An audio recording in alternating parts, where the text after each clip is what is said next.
Hey everyone, आज के इस लेक्चर में हम बात करेंगे चरक सूत्र स्थान का चैप्टर नंबर 20 जिसका नाम है महारोग अध्याय। यहाँ पे मैंने नोट्स प्रिपेयर किए हैं। नोट्स के अकॉर्डिंग हम पूरे चैप्टर को पढ़ेंगे और पूरा चैप्टर आज डिटेल में कब बात करेंगे। नोट्स एनसीएसएम के अकॉर्डिंग है और पूरे नोट्स हैं, आप प्रॉपर नोट्स हैं। आप इतना जितना आपको इस चैप्टर में पढ़ना है वो सारा यहाँ पे मेंशन किया गया है। तो महारोग के बारे में अगर बात की जाए तो सबसे पहले है रोगों की भेद। तो रोग के बेसिकली दो भेद होते हैं। पहला होता है आगंतुज, दूसरा होता है नीच। ठीक है। तो आगंतुज दोष के रोग कौन से होते हैं? जो किसी बाह्य कारण से उत्पन्न होते हैं, किसी बाहरी कारण के उत्पन्न होने की वजह से जो उत्पन्न होते हैं वो होते हैं हमारे आगंतुज। जैसे किसी शस्त्र वगैरह के लगने से, किसी विष वगैरह के पीड़ित होने से क्या होगा, जो रोग उत्पन्न होते हैं वो कहलाते हैं आगंतुज रोग। दूसरे होते हैं नीज रोग। नीज रोग क्या होते हैं? जो दोषों के प्रकोपित होने से होते हैं। दोष के प्रकोपित मतलब क्या होता है? दोषों की के दूषित होने की वजह से। ठीक है। दोष कब दूषित होते हैं? हमारे आहार विहार के कारण। तो मतलब जो हमारे खुद के आहार विहार के कारण उत्पन्न होते हैं वो होते हैं हमारे नीच दोष, नीच रोग। और जो किसी बाह्य कारण से उत्पन्न होते हैं वो होते हैं हमारे आगंतुज। अब नीच जो दो रोग हैं हमारे वो बेसिकली तीन टाइप के हैं। पहला है वातज, दूसरा है पित्तज और तीसरा होता है कफज। तो जिस रोग में वात दोष की अधिकता होती है वो कहलाएगा वातज रोग। जिसमें पित्त दोष की अधिकता होगी वो कहलाएगा हमारा पित्तज दोष और रोग। और अगर जिसमें कफ प्रधान होगा तो वो कहलाएगा हमारा कफज रोग। और अगर हम बात करते हैं तो इन चारों के किस के वातज, पित्तज, कफज और आगंतुज, इन चारों में एक ही प्रकार का होता है। अगर हम इन चारों को एक ही प्रकार देखें तो इसमें जो रोगतव है, रोगतव वो क्या है? एक ही प्रकार का है। क्यों? क्योंकि सभी में क्या मिलती है? रुजा मिलती है। रुजा मतलब सभी में पेन मिलता है, पीड़ा मिलती है। इसी वजह से क्या है, सभी को एक ही प्रकार का माना गया है। अब हम बात करते हैं रोगों के अधिष्ठान। तो रोगों के अधिष्ठान कौन कौन होते हैं? आपके या तो शरीर होता है या फिर आपका मन होता है। तो रोग किसके बेसिस पे होते हैं? या तो शारीरिक रोग होते हैं, ठीक है, इसी के कारण, या फिर हमारे कैसे होते हैं? मानसिक रोग होते हैं। ठीक है। अब हमने पढ़ा आगंतुज और नीच रोग। तो आगंतुज रोगों का कारण क्या होता है? आगंतुज रोग क्या होते हैं? जो किसी बाह्य कारण, जैसे नख, दंत का लगना, अभिचार, अभिचार मतलब मारण आदि, या अभिशाप, किसी ने सिद्ध ऋषियों का श्राप वगैरह लगा। अभिशंग, अभिशंग मतलब भूत प्रेत आदि का वहां पे संसर्ग हुआ। या फिर अभिघात, किसी बाहरी चोट वगैरह लगने से जो रोग उत्पन्न होते हैं उनको हम कहते हैं आगंतुज रोग, या यही आगंतुज रोग का कारण होते हैं। आगंतुज रोग और नीच रोग में क्या कारण होता है? अब हम बात करते हैं। देखो, नीच रोग में कारण क्या होता है? बेसिकली एसात्म इंद्रियार्थ। किसी भी रोग की उत्पत्ति में तीन कारण होते हैं आचार्य चरक के अकॉर्डिंग: एसात इंद्रियार्थ, प्रज्ञापराध और परिणाम। एसात इंद्रियार्थ का मतलब क्या होता है? या तो इंद्रियों का अति योग होना, ठीक है, या इंद्रियों का हीन योग होना, या इंद्रियों का मिथ्या योग होना, या अयोग होना या मिथ्या योग होना। ये क्या कहलाता है? एसात्म इंद्रियार्थ। इसके बाद दूसरा है हमारा प्रज्ञापराध। मतलब प्रज्ञापराध क्या होता है? जब बुद्धि स्मृति के भ्रंश होने पर जो क्रिया की जाती है, बुद्धि विभ्रंश होने पर जो क्रिया की जाती है होता है प्रज्ञापराध। तीसरा है हमारा परिणाम। परिणाम मतलब काल के स्वभाव की वजह से या काल की वजह से जो रोग उत्पन्न होते हैं। ठीक है। तो या तो असात्म इंद्रियार्थ होगा, या प्रज्ञापराध होगा, या परिणाम होगा। यही तीन कारण बताए गए किसी भी रोग की उत्पत्ति में। अब हम बात करते हैं आगंतुज रोग। आगंतुज रोग कौन से होते हैं? आगंतुक रोग वो होते हैं जो पहले शरीर में कष्ट उत्पन्न करते हैं। क्या करते हैं? शरीर में सबसे पहले तो कष्ट उत्पन्न करते हैं, बाद में क्या करते हैं? दोषों को प्रकोपित करते हैं। और नीच रोग वो होते हैं जो क्या करते हैं? पहले दोषों को प्रकोपित करते हैं, बाद में क्या करते हैं? हमारे रुजा वगैरह की या कष्ट वगैरह की उत्पत्ति कराते हैं। तो आगंतुज रोग कौन से होते हैं? आगंतुज रोग पहले शरीर में क्या करते हैं? कष्ट देकर उत्पन्न होते हैं। पहले कष्ट देंगे शरीर में, अर्थात आगंतुज रोग में क्या होता है? पहले कष्ट होता है और फिर बाद में क्या होता है? दोष प्रकोपित होते हैं। लेकिन नीच रोग की अगर बात की जाए तो पहले क्या होता है? वात पित्त कफ की विषमता होती है। मतलब हमारे जो दोष है पहले वो कुपित होते हैं और बाद में क्या होता है? कष्ट की उत्पत्ति होती है। ये हमारे नीच और आगंतुज रोग के बीच की एक छोटी सी डेफिनेशन बताई गई है। अब हम बात करते हैं हमारे जो दोष हैं उनका स्थान क्या क्या कहा गया है। तो वात का स्थान क्या कहा गया है? इंपॉर्टेंट श्लोक है, याद कर लीजिएगा। ठीक है। बस्ती पुरुषदान कटी शक्ति पाद अस्थिनी पक्व आश्य च वात स्थानानि तत्रापि पक्व आश्य विशेषण वात स्थानम। क्या कहा गया है? कि वात का जो स्थान है वो बस्ती यानी कि मूत्र आश्य, पुरुषाधान, कटी और दोनों पैर अस्थियां पक्व आश्य और वायु का स्थान कहा गया है। ठीक है। अब इसमें भी विशेषकर जो स्पेसिफिकली है वो क्या है? हमारा पक्व आश्य विशेष करके हमारा वात का स्थान है। इसके बाद हम बात करते हैं पित्त का स्थान। तो पित्त दोष का स्थान क्या कहा गया है? स्वेदो रसो लसिका रुधिर आमाशय च पित्त पित्त स्थानानि तत्र आप्य आमाशु विशेषण पित्त स्थानम। क्या क्या कहा गया? पित्त का जो स्थान है वो क्या कहा गया है? स्वेद कहा गया, रस कहा गया, लसिका कहा गया, रक्त कहा गया, आमाशय, ये पित्त के स्थान कहे गए। और इसमें भी विशेषकर क्या है हमारा? आमाशय। तो ये ध्यान रखिएगा, वात का स्थान विशेषकर क्या है? पक्वाशय, और पित्त का स्थान विशेषकर क्या है हमारा? आमाशय। इसके बाद है हमारा कफ का स्थान। तो कफ का स्थान क्या है? उरा शिरो गिरीवा पार्श्व आमाशय मेदस्य श्लेष्म स्थानी तत्र आप्युर विशेषण श्लेष्म स्थानम। कफ का जो स्थान क्या आ गया? वो क्या कहा गया? उरा कहा गया, सिर कहा गया, ग्रीवा, पर्व, आमाशय और मेद, ये क्या कहे गए? कफ के स्थान कहे गए। और विशेष रूप से क्या कहा गया? वक्ष स्थल क्या कहा गया? कफ का स्थान कहा गया। ठीक है, अब हम बात करते हैं दोष ही रोगों की रोग और आरोग्यता में कारण क्यों होते हैं। ठीक है, दोष ही क्या करते हैं? या तो रोग की उत्पन्न कराते हैं, या दोष ही क्या करते हैं? आरोग्यता में कारण होते हैं। तो जितने भी शरीर में गमन करने वाले वात आदि दोष संपूर्ण शरीर में कुपित होकर और अकुपित होकर क्या करते हैं? शुभ और अशुभ लक्षणों को कराने वाले होते हैं। जब पता है आपको, जब हमारे दोष क्या रहते हैं? स्वाभाविक रूप में रहते हैं, यानी कि सामान्य अवस्था में रहते हैं, तो क्या करते हैं? शरीर का उपचय या वृद्धि करते हैं, या बल को बढ़ाते हैं, वर्ण, प्रसन्नता और इन आदि ये सारे शुभ कार्य करते हैं। लेकिन जब ये विकृत हो जाते हैं, जब इनमें विकृति उत्पन्न हो जाती है, तो ये क्या करते हैं? रोगों की उत्पत्ति कराते हैं।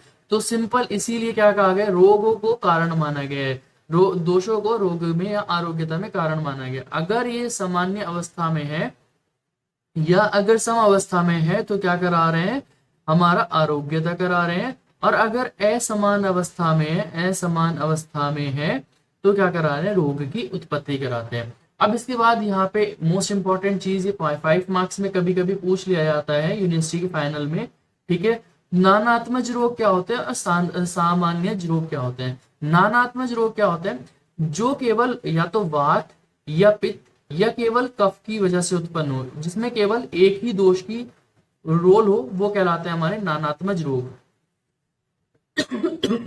सॉरी, इसमें दूसरे दोषों का संबंध नहीं होता है। ठीक है, मतलब वो रोग जो या तो केवल वात से उत्पन्न हो, या पित्त दोष से उत्पन्न हो, या कफ दोष से उत्पन्न हो, वो कहलाता है नानात्मज रोग। केवल मतलब क्या है? एक ही, जैसे हमारे अगर बात की जाए हमारा वातज ज्वर, ठीक है, तो इसमें क्या है? केवल वात का रोल है, तो ये कहलाएगा हमारा नानात्मज रोग।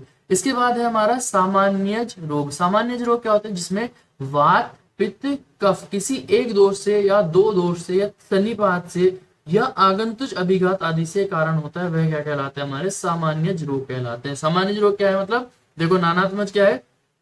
जिसमें केवल एक दोष का रोल हो। ठीक है, जो एक दोष के प्रकोपित होने की वजह से उत्पन्न होता है वो होता है नानात्मज रोग। अगर हम सामान्य रोग की बात करते हैं, जो दो या दो से अधिक दोषों की कुपित होने की वजह से उत्पन्न होते हैं, वो कहलाते हैं हमारे सामान्य रोग कहे जाते हैं। ठीक है, अब अगर हम बात करते हैं तो वात के कितने नानात्मज रोग कहे गए हैं? वात के 80 नानात्मज रोग कहे गए हैं, पित्त के 40 और कफ के 20। तो आप कैसे आते हैं? वात, पित्त, कफ और आधा आधा करते जाएगा, 80 का आधा 40 और 40 का आधा 20। अब हम बात करते हैं वात दोष की चिकित्सा क्या कही गई है। अब वात दोष की चिकित्सा क्या होगी? मधुर, अम्ल, लवण। आपको पता है मधुर और अम्ल और लवण रसों से निर्मित, ठीक है, या स्निग्ध, क्योंकि स्निग्ध कैसा है? वात के अपोजिट होता है। उष्ण वीर्य, उष्ण वीर्य क्या है? वात के शीत गुण के अपोजिट है। ठीक है, से युक्त स्नेहन कराना है, स्वेदन कराना है, आस्थापन बस्ती, अनुवासन बस्ती, नस्य कर्म, भोजन आदि कराना है। तो मतलब क्या कहा गया? पंचकर्म अगर कराना है, भोजन देना है, तो कैसा होना चाहिए? मधुर, अम्ल, लवण, ठीक है, या स्निग्ध और उष्ण वीर्य वाले द्रव्यों के साथ आपको या तो बस्ती देनी है, या स्नेहन स्वेदन कराना है, या फिर आपको क्या कराना है? भोजन आदि कार्य कराने हैं। सभी उपायों में आस्थापन बस्ती और अनुवासन बस्ती प्रधान है। तो देखो, भोजन में स्नेहन स्वेदन कुछ भी है, लेकिन सबसे प्रधान क्या बताया गया? आस्थापन बस्ती और अनुवासन बस्ती को प्रधान माना गया। अब यहाँ पे क्या कहा गया? जिस प्रकार पेड़ की जड़ काटने से उसका तना, फूल आदि का निश्चित रूप से विनाश हो जाता है, उसी प्रकार वात का मूल नष्ट हो जाने पर सभी शरीरगत व्याधियां नष्ट हो जाती हैं। तो सिंपल ये कहा गया कि अगर आप क्या करो, किसी पेड़ की रूट ही काट दो तो बाकी चीजें नहीं रहेंगी। इसी तरह अगर वात को ही खत्म कर दो तो जो अभी शरीर में मूवमेंट वगैरह हो रहा था, तो आपको पता है वात मूवमेंट कराने वाला होता है, सभी दोषों को मूवमेंट कराते हैं, जितनी भी गतियां हो रही है, मूवमेंट हो रहा है, वो वात की वजह से होता है। तो अगर वात ही नष्ट हो जाएगा तो सारी की सारी शरीर की गतिविधियां नष्ट हो जाएंगी, इसीलिए यहाँ पे वात की चिकित्सा बताई गई है। ठीक है, अब इसके बाद हम बात करते हैं पित्त दोष की चिकित्सा। तो पित्त की चिकित्सा क्या होगी? पित्त के विपरीत गुण वाले जो द्रव्य होंगे वो देने होंगे, जैसे मधुर तिक्त कषाय या शीत वीर्य वाले, स्नेहन, विरेचन, परदेह, परिषेक, अभ्यंग, अवगाह आदि कराना है। ठीक है, और सबसे उत्तम क्या है इसमें? विरेचन बताया गया। तो पित्त की सबसे उत्तम चिकित्सा क्या बताया गया? विरेचन बताया गया। विरेचन सबसे पहले क्या करता है? आमाशय में जाकर केवल पित्त का नाश करता है, जिससे पित्तज विकार शांत होते हैं। तो बात ध्यान रखिएगा कि ये क्या करता है? केवल जो हमारा विरेचन है वो आमाशय में जाकर केवल पित्त को ही नाश करता है, बाकी दोषों के साथ कोई भी रोल वहां पे प्ले नहीं करता। इसके बाद है कुपित्त कफ की चिकित्सा। तो कटु तिक्त कषाय या तीक्ष्ण उष्ण रुक्ष स्वेदन, वमन, विरेचन, ये सारे यहाँ पे बताए गए कफ को शमन करने वाले। और सबसे सर्वश्रेष्ठ क्या है? हमारा वमन है। कौन सी ऋतु में कराया जाता है? हमारा वसंत ऋतु में। ठीक है, तो हम क्या करते हैं? वसंत ऋतु में वमन के द्वारा कुपित कफ का शमन करते हैं।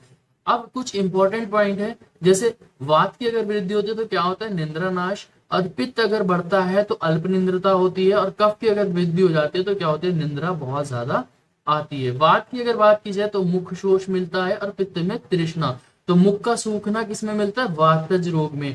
और अगर हम बात करते हैं प्यास की अधिकता किसमें मिलती है? पित्त में। तो पित्तज अगर विकार है तो प्यास की अधिकता मिलेगी, अगर मुख सूख रहा है तो वात का वहां पे रोल है। अब इसके बाद हम बात करते हैं रोग परीक्षा प्रथम कर्तव्य। देखो इस पे इंपॉर्टेंट है, इस श्लोक पे कभी कभी बस श्लोक दे देगा और आपसे पूरा डिस्क्राइब करने को पूछता है 5 मार्क्स या 10 मार्क्स में। 5 मार्क्स में मेजोरिटी पूछा जाता है। तो यहाँ पे क्या कहा गया? रोगम आदो परीक्षते ततो अंतरम औषधम तत्क्रम विषक प्रश्च आज्ञानम पूर्व समाचरेत। ठीक है, सॉरी।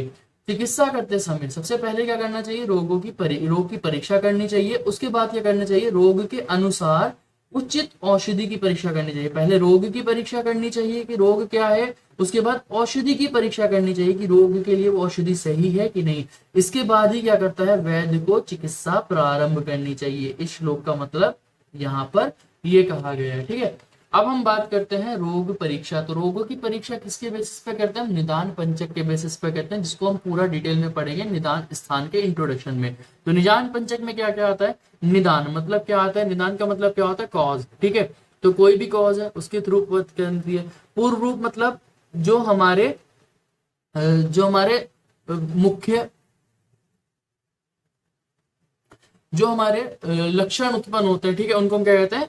पूर्व रूप। मतलब इसमें लक्षण तो उत्पन्न होता है लेकिन डिजीज का प्रॉपर तरीके से नहीं पता चल पाता कौन सी डिजीज है, उसको कहा जाता है पूर्व रूप। रूप क्या होता है? जिसमें डिजीज से रिलेटेड पर्टिकुलर लक्षण हमें प्रॉपर दिखते हैं, वो है हमारा रूप। उपशय होता है दोषों जो हमारा रोग है उसको शांत करना कहलाता है उपशय। और संप्राप्ति में क्या आता है? किस तरह से दोष हमारे कुपित हुए और किस तरह से रोग की उत्पत्ति हुई, वो सब किस में आ जाता है? हमारा संप्राप्ति में इंक्लूड किया जाता है। इसके बाद हम बात करते हैं रोगी की परीक्षा। तो रोगी की परीक्षा किसके थ्रू की जाती है? त्रिविध परीक्षा बताई है आचार्य वाग्भट ने। कौन कौन सी बताई है? आपने पढ़ा होगा दर्शन, स्पर्शन और पर्शन। या तो देख कर की जाती है, उससे स्पर्श करके की जाती है, फिर उससे पर्शन करके हम रोगी की परीक्षा करते हैं। ठीक है, अब हम बात करते हैं षड्विध परीक्षा। तो षड्विध परीक्षा में क्या आ जाता है? पांच ज्ञान इंद्रिया कौन कौन सी? त्वचा की, श्रोत की, नख की, ठीक है, ये नेत्र की। इस तरह से जब हम क्या करते हैं 5 तो ज्ञान इंद्रिय की परीक्षा और एक हमारा पर्शन द्वारा, तो हम क्या करते हैं षड्विध परीक्षा में हमारे 5 ज्ञान इंद्रिय की परीक्षा आ जाती है प्लस हमारा पर्शन आ जाता है, तो इसको कहा जाता है षड्विध परीक्षा। इसके बाद है अष्टविध परीक्षा। अष्टविध परीक्षा में क्या क्या होता है? नाड़ी परीक्षा करते हैं हम, उसकी पल्स चेक करते हैं, ठीक है। मूत्र मतलब यूरिन की परीक्षा, मल मतलब हमारा फीकल मैटर की, जीवा मतलब टंग, शब्द की के थ्रू कर सकते हैं, स्पर्श मतलब टच करके देख कर सकते हैं, दृक मतलब देखकर, ठीक है, और आखिरी थी मतलब उसका शेप वगैरह के थ्रू क्या कर सकते हैं हम परीक्षा कर सकते हैं। तो इनको कहा जाता है अष्टविध परीक्षा, ठीक है। ये इंपॉर्टेंट टॉपिक है जो हम निदान स्थान में पूरा डिटेल में पढ़ेंगे।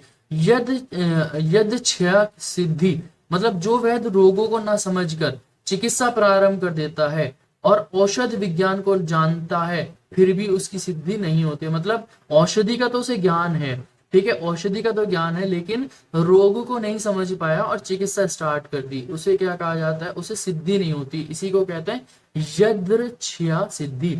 इसके बाद है निश्चित सफलता। सफलता किसको मिलती है? जो वैद्य क्या करता है, पहले रोगों को अच्छे से देख लेता है, रोगों के रूप को देख लेता है, यानी कि साइन एंड सिम्टम्स को देख लेता है। उसके बाद क्या करता है, औषधियों का विधान को जानता है, और देन उसके बाद क्या करता है, चिकित्सा को प्रारंभ करता है। वही उसी को क्या मिलती है, निश्चित सफलता मिलती है। तो देश काल अनुसार औषधि मात्रा को जानने वाला है तो उसी की चिकित्सा निश्चित सफल होती है, ये यहाँ पे कहा गया। तो ये था हमारा चैप्टर नंबर 20, जिसको हमने पूरे डिटेल में पढ़ा। नेक्स्ट वीडियो में बात करेंगे चैप्टर नंबर 21, जिसका नाम होगा अष्टनिंद्य अध्याय। अगर आपको लेक्चर पसंद आया तो प्लीज चैनल को जरूर सब्सक्राइब कर देना। मिलते हैं नेक्स्ट वीडियो में, बाय।